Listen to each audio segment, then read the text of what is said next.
Welcome back in the future nurse 24 YouTube channel. তোমাদের অনেক দিন কিন্তু আমি বেশ কয়েকদিন ভিডিও দিতে পারিনি, সেটা হয় সেকেন্ড ইয়ারের ভিডিও, না হলে ফার্স্ট ইয়ারের ভিডিও বা ইন্টারভিউয়ের টপিক যে ভিডিও আমি কন্টিনিউ করছিলাম সেগুলো তোমাদের বেশ কয়েকদিন বন্ধ ছিল, কারণ সেগুলো একটু প্রিপারেশন করতে হচ্ছিলো, তো সেই জন্য এবার বেশ কয়েকটা আমি ভিডিও বানিয়ে রেখেছি, সেগুলো তোমরা পরপর পাবে। তো দেখো, এর আগে আমি ইনফেকশন কন্ট্রোল, তারপর আইভি ফ্লুইড, আইভি ক্যানুলা এইসব নিয়ে ভিডিও করেছিলাম ইন্টারভিউয়ের, এবং সেকেন্ড ইয়ারেরও টপিক করেছিলাম।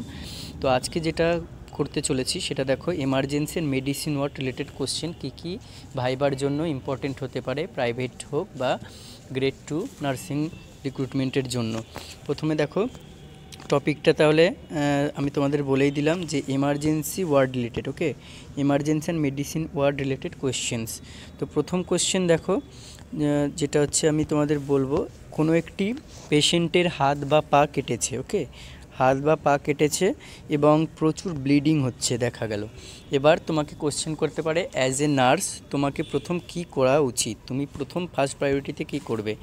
দেখো এখানে আমি তোমাদেরকে সুন্দর করে বাংলা ইংলিশ মিলিয়ে লিখে দিয়েছি, এরকম করে তোমরা অ্যান্সার দেওয়ার চেষ্টা করবে। থ্রু আউট যে ইংলিশ বলতে হবে এমন কোনো মানে নেই, সেখানে তোমার অবশ্যই পার্সোনালিটিটা মেনটেন করা দরকার, কিন্তু এমন করতে গিয়ে তোমার কিছুই বুঝতে পারলো না, যারা ইন্টারভিউয়ার কিছুই যদি বুঝতে না পারে, সেরকমটা না করার থেকে বেস্ট মনে হয় বাংলা ইংলিশ মিলিয়ে বা তুমি নিজের ভাষায় নিজের ল্যাঙ্গুয়েজে বুঝিয়ে বলো, সেটা বুঝতে পারলেই যথেষ্ট।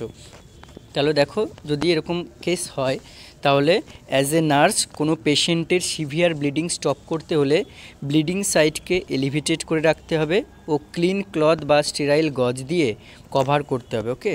তাহলে প্রথমে এই কাজটা তোমাকে করে নিতে হবে, এরপরে যাতে ব্লিডিং স্টপ হয়। তারপর আস্তে আস্তে প্রেস করতে হবে যতক্ষণ না ব্লিডিং স্টপ হচ্ছে, ঠিক আছে, মানে ফার্স্ট ম্যানেজমেন্ট এটা হবে। এরপর পেশেন্টকে কমফর্টেবল একটা পজিশন দিতে হবে ও ভাইটাল সাইন অ্যাসেস করতে হবে, কারণ কি, ব্লিডিং হয়ে গেছে প্রচুর, যদি ব্লিডিং হয় তাহলে শকে চলে যেতে পারে পেশেন্ট, ওই জন্য অবশ্যই কি করতে হবে, সমস্ত ভাইটাল সাইনগুলো অ্যাসেস করতে হবে। এবার তারপর কি করতে হবে, ব্লিডিং কন্ট্রোল করার জন্য অ্যান্টিকোয়াগুলেন্ট ড্রাগ ডক্টর যা প্রেসক্রাইব করবে সেটা পরবর্তী ম্যানেজমেন্টের জন্য কিন্তু দিতে হবে এইগুলো। এরপরে দেখো, আমরা দ্বিতীয় যে কোশ্চেনটা পড়ব সেটা হচ্ছে types and sites of injection, কী কী ইনজেকশনের টাইপ আছে এবং কোথায় কোথায় ইনজেকশন দেওয়া হয়, ইনজেকশনের সাইটগুলো কী কী সেইগুলো আমরা আলোচনা করব।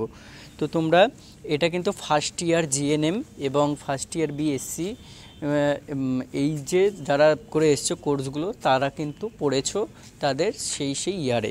এবার আমি প্রথমত বলবো ইন্ট্রামাসকুলার ইনজেকশন নিয়ে, অর্থাৎ যেটা তোমরা সচরাচর বলে থাকো আইএম ইনজেকশন। তাহলে এখানে দেখো আমি একটা ছবি দিয়ে ডায়াগ্রাম এঁকে বোঝানোর চেষ্টা করেছি, হচ্ছে কোনটা একদম লাস্টে রয়েছে কিন্তু বোন, তারপরে রয়েছে মাসেল লেয়ার, তারপরে সাবকিউটেনিয়াস লেয়ার, তারপরে ডার্মিস লেয়ার, তার সবচেয়ে সুপারফিশিয়ালে রয়েছে এপিডার্মিস লেয়ার।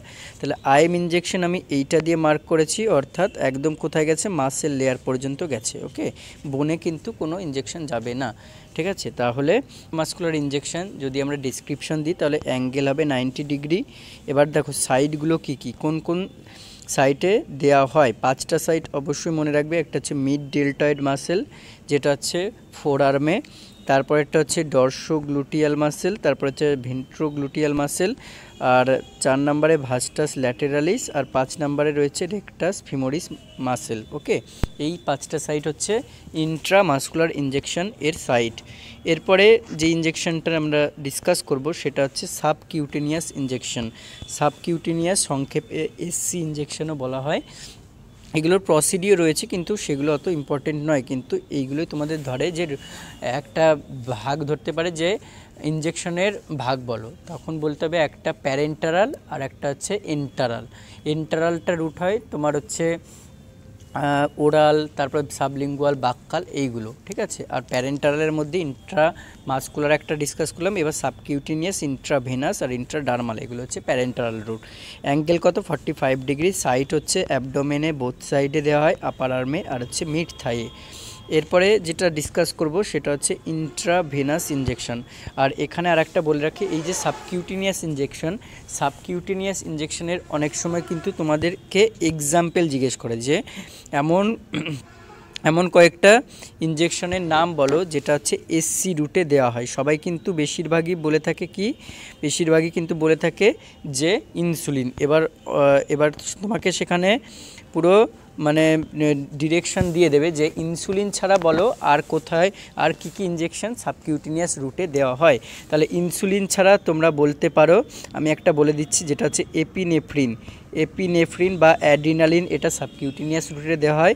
LMWH বা হেপারিন, লো মলিকুলার ওয়েট হেপারিন, এই হেপারিনটাও কিন্তু সাবকিউটিনিয়াস রুটে দেওয়া হয়। এছাড়াও এপিনেফ্রিন, হেপারিনের মতো বেশ কয়েকটা এরকম ড্রাগগুলো কিন্তু রয়েছে যেগুলো হচ্ছে সাবকিউটিনিয়াস রুটে দেওয়া হয়ে থাকে। এরপর দেখো ইন্ট্রাভেনাসটা আমরা যখন পড়বো, তাহলে ইন্ট্রাভেনাস পড়তে গেলে এর কি জানতে হবে, এটা রুটটাই হচ্ছে আইভি রুট, তাহলে কোথায় দেওয়া হবে, ইনটু দ্য ভেন। ইন্ট্রা মানে ইনটু আর ভেনাস মানে ভেন। অ্যাঙ্গেল কত হবে, অ্যাঙ্গেল হচ্ছে দেখো 20 to 25 ডিগ্রি অ্যাঙ্গেল। সাইট হচ্ছে ব্যাসিলিক ভেনে দেওয়া হয়, মানে যেখানে যেখানে আইভি ক্যানুলেশন করা হয় সেখানে ইন্ট্রাভেনাস ইনজেকশন দেওয়া হয়। Cephalic vein, medial cubital vein, varicose vein, dorsal vein আর হচ্ছে inflamed vein. 4 number injection, mode of injection যেটা হচ্ছে কি আছে, ইন্ট্রাডার্মাল বা আইডি ইনজেকশন। অ্যাঙ্গেল দেখো 15 ডিগ্রি অ্যাঙ্গেলে দেওয়া হয়। সাইড হচ্ছে আপার আর্ম, রাইট অ্যান্ড লেফটে আর লোয়ার আর্ম।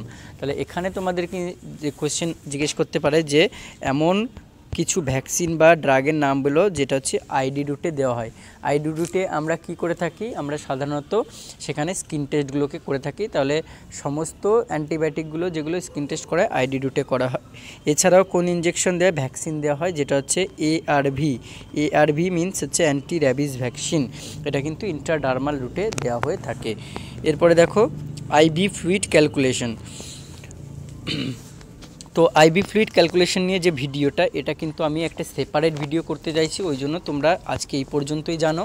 এরপরে আবার একটা আইভি ফ্লুইড ক্যালকুলেশন পরবর্তী ভিডিওতে আমি ডিসকাস করে দেবো। আজকে এই পর্যন্তই।